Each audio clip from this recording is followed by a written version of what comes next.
집주인이 아무리 전화를 해도 안 받는 거야. 계속 전화를 해도 안 받아. 이 상황까지 되고 나니까 너무 화가 많이 난 거야. 대출을 해주는 은행에서도 자기들은 모르겠다라고 하고, 계약할 때만 해도 되게 친절했었는데 이런 상황이 생기니까 우리가 해줄 수 있는 게 없다라고 부동산에서 막 얘기를 하고, 주소까지 찾아가 봤는데 사람도 안 살고 있고, 이게 진짜 맞는 거야? 이런 거 중간에 누가 확인해 줘야 되는 거 아니야? 이제 이런 생각이 드는 거잖아. 그러니까 이게 되게 화가 나가지고 저한테 막 하소연을 하는데, 제가 성향이 대문자 T란 말이에요.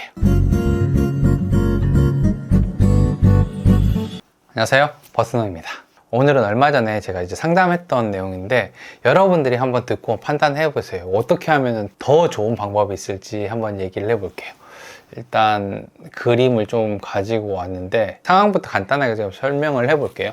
일단 1억 5천만 원 전셋집을 이제 한 30대 초반 정도 되시는 분이 이제 계약을 한 거예요. 그리고 나서 2년 동안 잘 살았습니다. 그래서 재계약이 하는 시점, 요때가 돼가지고 혹시 모르니까 등기부등본 먼저 확인해 봐야지 라고 해가지고 등기부등본을 확인했는데, 나랑 그 계약하고 내가 입주한 다음에 한 달 뒤 정도에 집주인이 대출을 받은 거예요. 한 2, 3천 정도 되는 대출을 받아가지고 근저당권, 등기부등본에 대출이 발견을 했습니다. 그래서 이제 집주인한테 전화를 했어요. 근데 이제 처음엔 전화를 받아가지고 이게 어떻게 된 거예요? 얘기하니까 제가 대출 받았습니다, 추가로, 이렇게 얘기를 하는 거예요. 그래서 이제 연장을 하려면은 대출이 있으면 안 됩니다 라고 해가지고 집주인한테 이걸 좀 해결해 주세요 라고 얘기를 하니까, 집주인이 제가 지금 현재 이걸 갚을 수는 없는데 그건 좀 어려울 것 같아요 라고 얘기하니까, 이제 그럼 저희 연장해야 되는데 어떻게 해요? 이거 있으면 안 된대요 라고 얘기하고, 집주인은 일단 알겠다라고 하고 전화를 끊었습니다.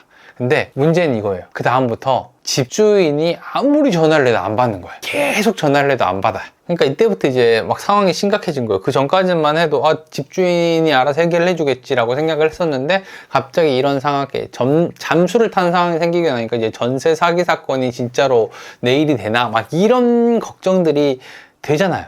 그래서 지금 딱 이 상황까지 생겼는데, 문제는 뭐냐면은 요거예요. 여러 군데다가 연락을 했겠죠. 은행에다가 전화를 해서 지금 이런 상황인데 어떻게 해야 될까요? 라고 얘기를 하니까, 이거 지금 대출 먼저 해결하셔야지 저희는 연장해 드릴 수 있어요. 이거 있으시면 안 돼요. 그러니까 집주인한테 얘기하세요. 이렇게 얘기를 하고, 계약했던 부동산에다가 전화를 해가지고 찾아가 보니까, 이거 저희가 어떻게 해드릴 수 있는 게 아니라 집주인이랑 해결을 직접 하셔야 되는 겁니다. 이렇게 얘기를 하는 거예요. 거기다가 너무 이렇게 힘드니까 집주인이 처음에 계약서에 썼던 그 주소 있잖아요. 거기를 찾아가가지고 이제 얘기 한번 해보려고 전화를 안 받으니까 간 거야. 근데 여기 집 주소에 살던 사람이 집주인이 아니라 모르는 사람인 거예요.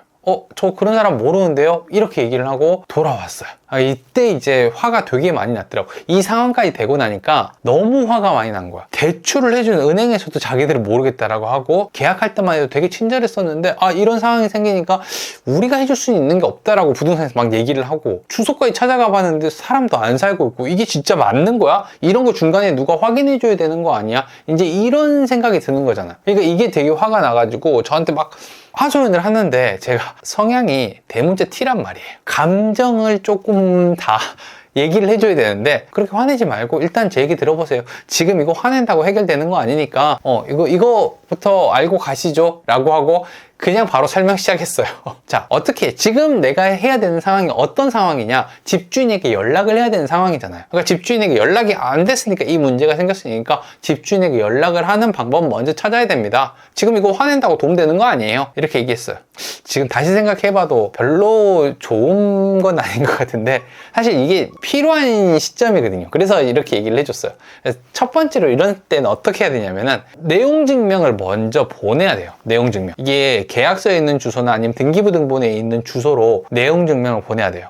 근데 아까 전에 집에 찾아갔는데 다른 사람이 살고 있잖아요. 그럼 보내도 소용없는 거 아니에요? 맞아요. 일단 그 사람이 안 살고 있다는 것도 알기 때문에 이게 사실 소용없는 거지만, 일단 집주인 이름으로 된 주소에다가 먼저 보내야 됩니다. 그래서 내용 증명을 보내는데, 만약에 집주인이 살고 있어서 받으면 좋은 거고, 안 받으면 반송이 된단 말이에요. 나한테 반송. 그래서 다시 돌아와요.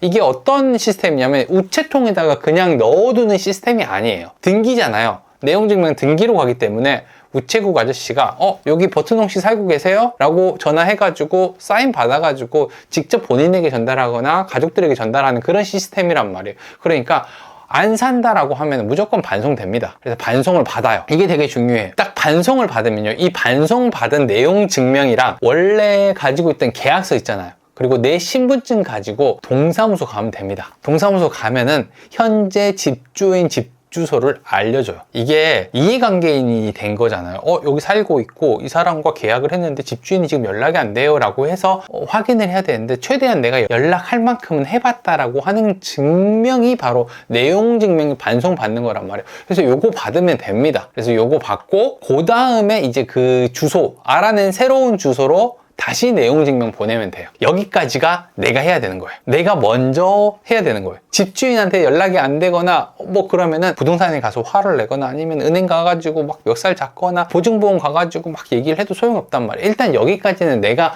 해야 되는 거예요. 그리고 나서 이제 선택을 하는 거죠. 보증보험에다 접수를 할 건지 아니면 내가 경매를 진행을 할 건지, 이렇게 되는 거예요. 사실 여기까지만, 딱 여기까지만 내가 하고 나면요, 그 다음에 뭐 해야 될지 물어보기가 되게 쉬워요. 보증보험에다 전화해서 물어봐도 되고, 아니면 뭐 임차권 등기를 해가지고 바로 경매를 진행하는 방법들, 이런 거 인터넷에 되게 많이 나와 있거든요. 근데 내가 이 과정을 모르고 막 이 상황이 들이닥치거나 갑자기 집주인 전화 안 받고 그러면은 엄청 무섭잖아요. 이게 진짜 사람을 힘들게 하거든요. 화나게 하고 짜증나게 하고 우라통 터져. 막 이게 맞는 제도인가? 이런 상황들이 되게 많이 생긴단 말이에요. 그래서 이런 것들을 누군가가 알려주고 옆에 있으면 좋은데 사람들이 별로 없잖아요. 그러니까 이런 거는 메모해놔야 돼요. 미리미리 메모해놔야 돼. 이 영상을 저장해놨다가 계속 보면 제일 좋은 건데, 만약에 아니다라고 하면 이 과정들을 좀 메모를 해가지고 가지고 있으면 훨씬 도움이 많이 될 거예요. 다행히 이제 저한테 상담을 받았던 분은 HF에서 그 대출을 받으면서 같이 보증보험을 가입을 해놨어요. 그러니까 해결할 수 있는 거예요. 여기까지만 되고 나면 그냥 보증보험 접수해가지고 돈 받으면 되거든요. 그 과정이 조금 어렵고 뭐 짜증나는 일도 생기겠지만 1억 5천인데 내 돈이 1억 5천을 받는 일인데 그게 안 쉬워도 해야죠, 당연히. 그러니까 이런 식으로 이제 해가지고 이제 상담이 끝나니까 목소리가 되게 밝아진 거예요. 제가 지금부터 이제 뭘 해야 되는지 알겠습니다 라고 하는 목소리로 이제 상담을 마쳐서 해결이 된 거죠. 그러니까 이제 집주인이 연락이 안 되거나 아니면은 뭐 외국에 사는데 아예 소통이 안 되거나 이런 경우들이 꽤 많이 있단 말이에요. 이런 식으로 진행을 하게 되면요, 하나씩 풀어나가실 수 있을 겁니다. 이런 일이 없으면 제일 좋겠지만 있으면은 이런 식으로 해결을 해보시기 바라겠습니다. 그럼 저는 다음번에 조금 더 재밌는 내용으로 찾아오도록 하겠습니다. 구독과 좋아요, 알람 설정 꼭 해주시고 감사합니다. 저는 버튼홍이었습니다.